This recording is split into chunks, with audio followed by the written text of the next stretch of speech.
Mi hija tenía cáncer y ya estaba en su fase terminal.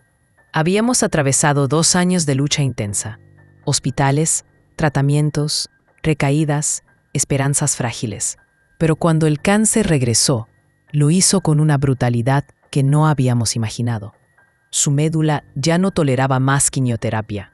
No había más opción que enfrentar la verdad. Yo, como madre, tuve que mirarla a los ojos y decirle lo que ninguna madre debería decir jamás. Gemma, tenemos que prepararnos para soltarte. Y tú tienes que soltarnos a nosotros. Aquel día nos reunimos en casa. Todos sus hermanos, su padre, sus tíos. Nos sentamos juntos, lloramos, hablamos desde lo más hondo. Fue un momento devastador, pero también hermoso. Una conversación liberadora. Hablamos de nuestros miedos, de lo que habíamos aprendido en esos 2 años, de las veces que nos sentimos fuertes y de las veces en que simplemente queríamos rendirnos. Abrazos, lágrimas y risas. Porque aunque parezca imposible, también nos reímos. Gemma, con esa chispa suya, aún encontraba la manera de hacer bromas. Yo le decía en broma: tú cállate, que estás enferma. Y ella, con una mirada pícara, respondía: ¿enferma yo? Enfermo está mi cuerpo, yo no. Esa era mi hija, luminosa incluso en la oscuridad. Cada día era un peldaño. Ella misma me lo recordaba. Mamá, poco a poco, día a día, no pretendas ver la escalera completa. Y luego llegó su pregunta más dura: mamá, ¿cuándo me voy?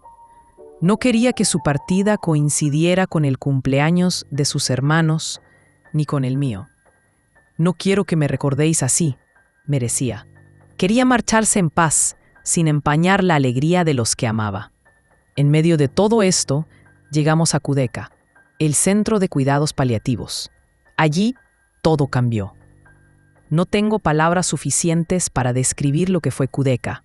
Un lugar de luz, paz y amor en medio del caos. Nos acogieron como si fuéramos familia.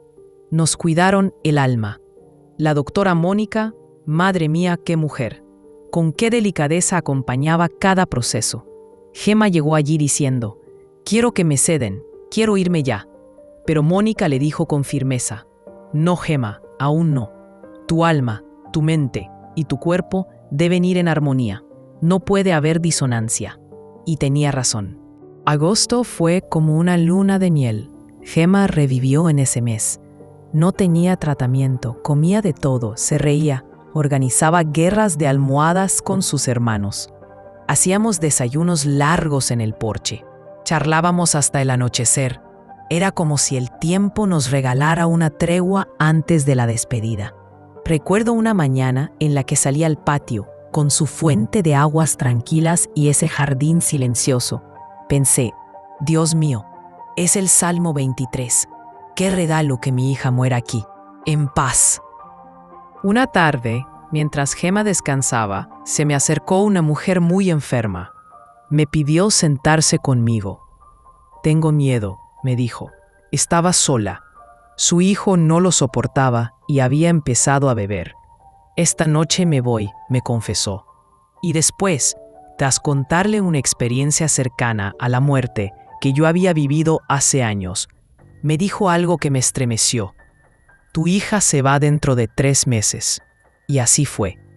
Octubre llegó. Desde que aquella mujer en Kudeca me dijo: tu hija se va dentro de 3 meses, mi corazón contaba los días con un nudo invisible. Y cuando finalmente entramos nuevamente al centro, Gemma me miró con una mezcla de lucidez y entrega. Mamá, ¿sabes qué mes es este, verdad? No necesitaba responderle. Lo sabíamos. Ya no estaba en el mismo plano que nosotros. Su mente viajaba entre este mundo y el otro. Su cuerpo cada vez más débil, pero su alma parecía más fuerte que nunca. Hablaba como si estuviera ebria, con esa dulzura que da la frontera entre la vida y la muerte. Un día, mientras un auxiliar la ayudaba, hablábamos de números y fechas.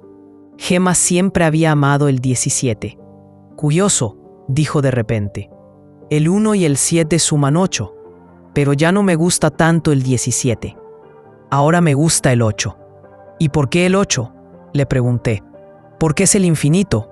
Nunca olvidaré esas palabras. Como madre, uno quisiera aferrarse incluso a las migas del tiempo, pero ella ya se movía en otra lógica, en otra dimensión. Nos hablaba con una paz que a veces dolía más que cualquier diagnóstico. Sabía que se iba, pero también sabía que todo tenía sentido. El día antes de partir, ya apenas se movía. No abría los ojos, no hablaba, solo respiraba despacito. Estábamos todos con ella, su padre, sus hermanos, sus tíos. En ese instante hizo un gesto con la mano como pidiendo el móvil. Mi esposo dudó. ¿Para qué lo quiere si ya no puede ver? Pero le hicimos caso. Se lo pusimos entre las manos y con los ojos cerrados, sí, con los ojos completamente cerrados, escribió una sola palabra: mañana. Eso fue todo. No hablaba desde hacía horas. Y sin embargo, ahí estaba ese mensaje, claro, directo, inquietante. Mi esposo y yo nos miramos sin decir nada, pero el alma lo entendía todo. Ella ya sabía. La mañana siguiente fue extrañamente tranquila. No había dolor, no había ansiedad. Las enfermeras lo notaron. ¿Qué pasa hay aquí?, decían. Incluso se sorprendieron. No va a ser necesario sedarla. Está completamente serena. Sin embargo, no se iba. Su cuerpo seguía aferrado. Los órganos, fuertes. Era como si su alma ya hubiera salido, pero su cuerpo no lo sabía aún. Hasta que llegó ese momento sagrado. Nos quedamos solos, la familia más cercana.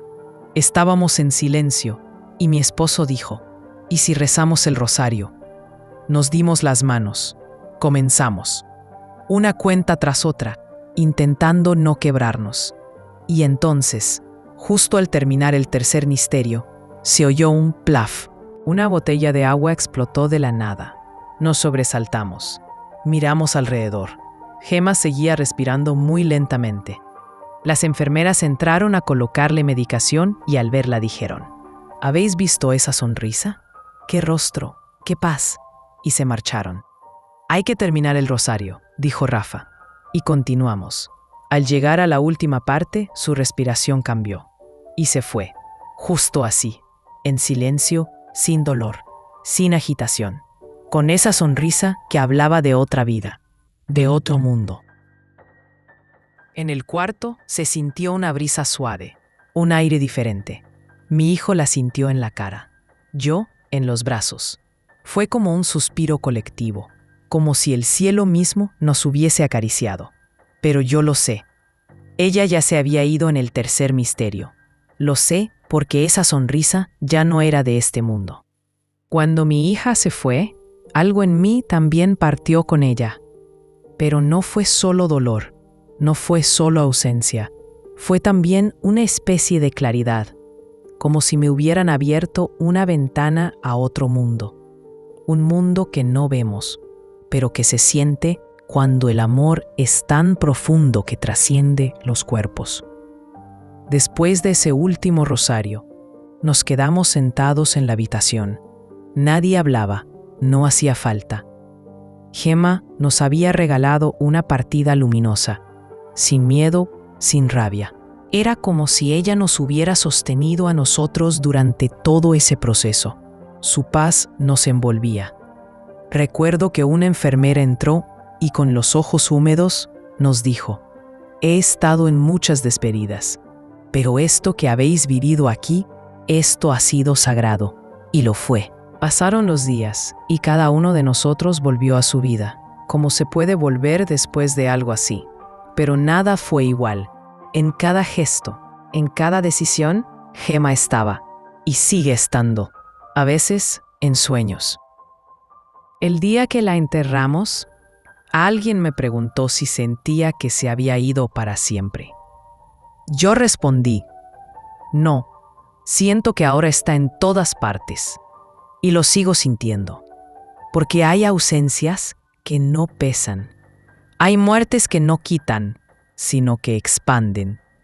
Hay almas como la de mi hija que no se apagan, solo cambian de forma. Y yo seguiré contando su historia, peldaño a peldaño, hasta que volvamos a encontrarnos. Hay momentos en los que el alma sabe antes que el cuerpo. Un presentimiento profundo, sereno, que no nace del miedo, sino de una comprensión espiritual. La muerte no es el final, sino una transición. Muchas personas, como Gemma, lo intuyen. Saben cuándo se acerca el momento y comienzan, silenciosamente, a prepararse. Dejan instrucciones, se despiden con palabras o gestos sutiles, como si quisieran liberar a los suyos del peso de la despedida. Ya no hablan desde el dolor, sino desde la aceptación, desde el amor más puro. No es casual que Gemma pidiera el móvil, con los ojos cerrados, solo para escribir mañana. Tampoco lo es que prefiriera el número 8, símbolo del infinito. Su alma ya caminaba entre dos mundos, buscando el momento exacto para partir en paz, sin interrumpir la alegría de los vivos. Cuando alguien está cerca del final y su espíritu está en armonía, suele buscar la calma. A veces se va en medio de una oración, en el silencio de la noche, o tras una última risa. Es como si el universo entero conspirara para regalarles una salida digna, amorosa, en la que cuerpo y alma se despiden en sincronía. Esa transición, si se vive con conciencia y amor, no da miedo, da paz. Quizás el verdadero misterio no está en la muerte, sino en lo que revela, que somos más que cuerpo, que hay algo en nosotros que presiente, que se despide con gratitud y que vuela. Gemma no se fue, solo cambió de forma, y quienes amamos también aprendemos a soltar, peldaño a peldaño.